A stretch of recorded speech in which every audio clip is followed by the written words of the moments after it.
Hello everyone, this is Mike. Welcome to my channel, Mike the Tech Savvy. Exactly 4 years ago, we are on the 20th of October. Exactly 4 years ago, this device was launched, the Pixel 1st Gen, or the Pixel 2016, or however you want to call it. This was basically the 2nd gen of Google devices after the Nexus series. Yes, this was the first iteration of this generation of devices. It still lives on. Pixel 5 was just launched along with 4a 5G. Today is the day when this device is exactly 4 years old, and I thought that it's a good idea to make a video about how was this device when it's launched and how it is after 4 years. A short disclaimer before I begin: this is a fully stock device, so probably I'll be starting a series where I check out some custom ROMs, but for the purpose of this video we have a fully stock Pixel 1 device. As you can see from the box, you have a pretty nice packaging overall. This is the black variant. On the bottom we do have the Pixel writing. It's the 128GB version, which is the largest capacity offered for this device, 5-inch display, and a quite black color variant.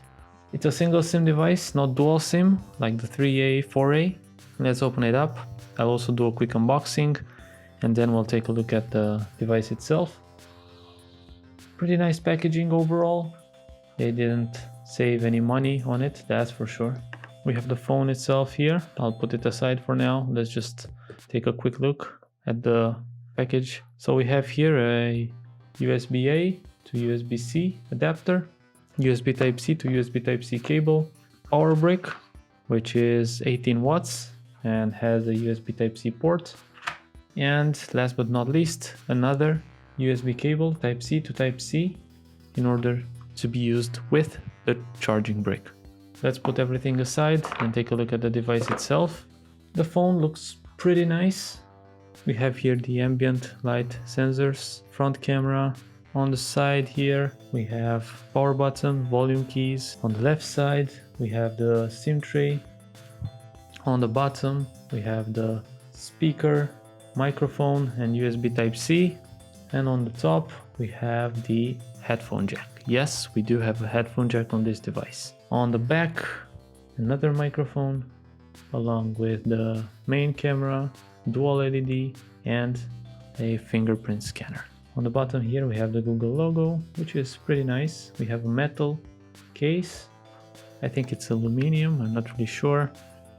Glass here, aluminum frame, which feels really good in hand. It's a very compact device. It feels good and it's definitely very compact for today's world. And I like that, I will be honest with you.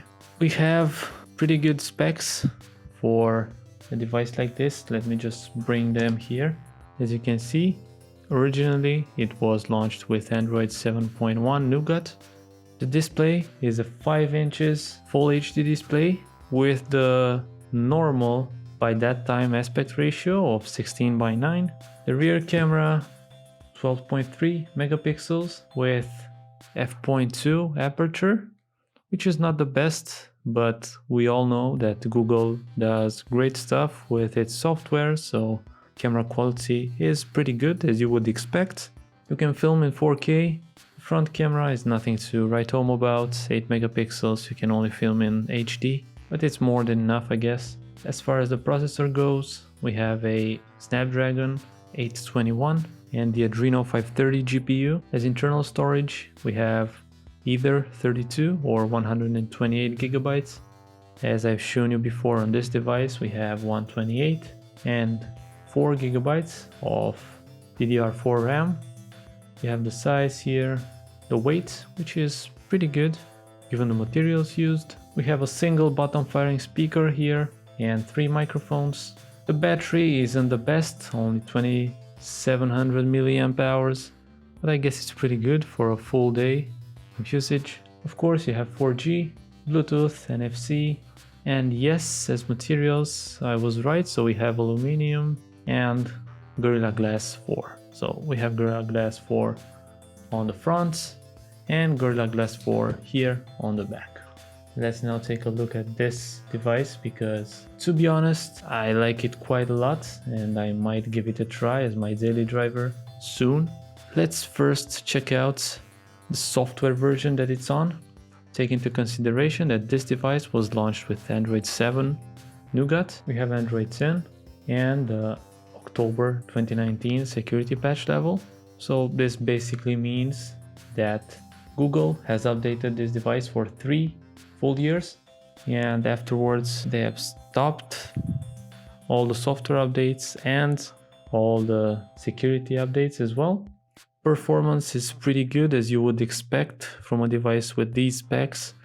This device is fully wiped, and yes, I feel it's quite nippy and is definitely usable today as well. It's true that you don't have the latest and greatest Android 11. We know by now that Android 11 is pretty similar to Android 10. The only issue that I would have is the fact that it hasn't received security updates for a while, but overall the device feels really good. What I like a lot is the positioning of the fingerprint scanner.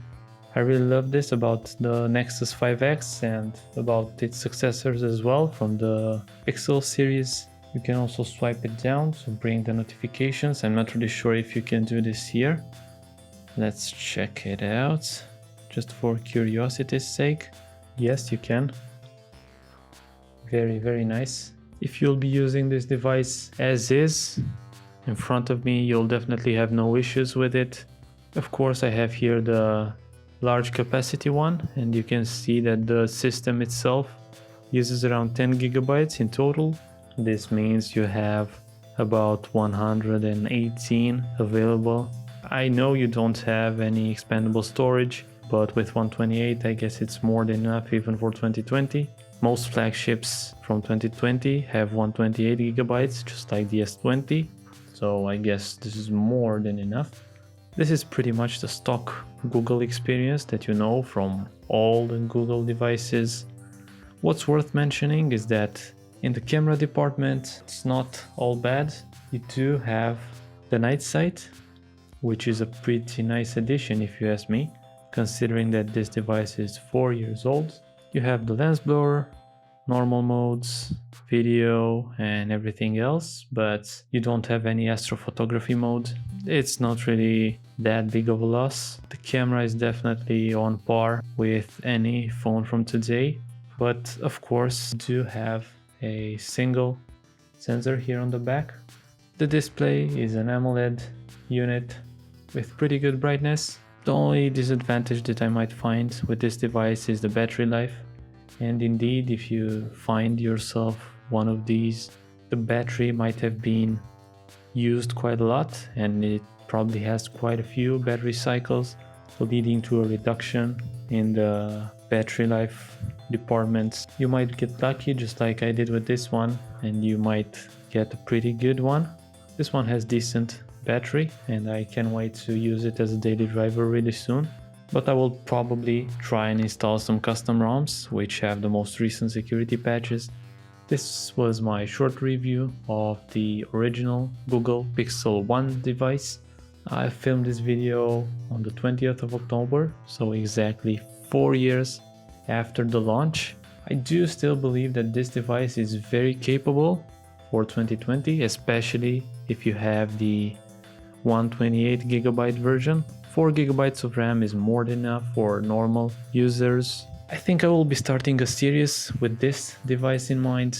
I want to see which is the best custom ROM and how developed is the customer community for this device. So if you want to see that, please stay tuned to my channel. You'll definitely see more videos with the Pixel 1 as the main actor. Thank you so much for watching this video. If you liked it, please do press the thumbs up button. If you'd like to see more similar videos in the future, also press the subscribe button, which will be displayed right here in the bottom left part. Of course, if you have any questions or suggestions, feel free to leave them in the comment section below, where you will also see the links to my social network accounts and Patreon. Thank you so much once again. Stay safe, guys. Until next time.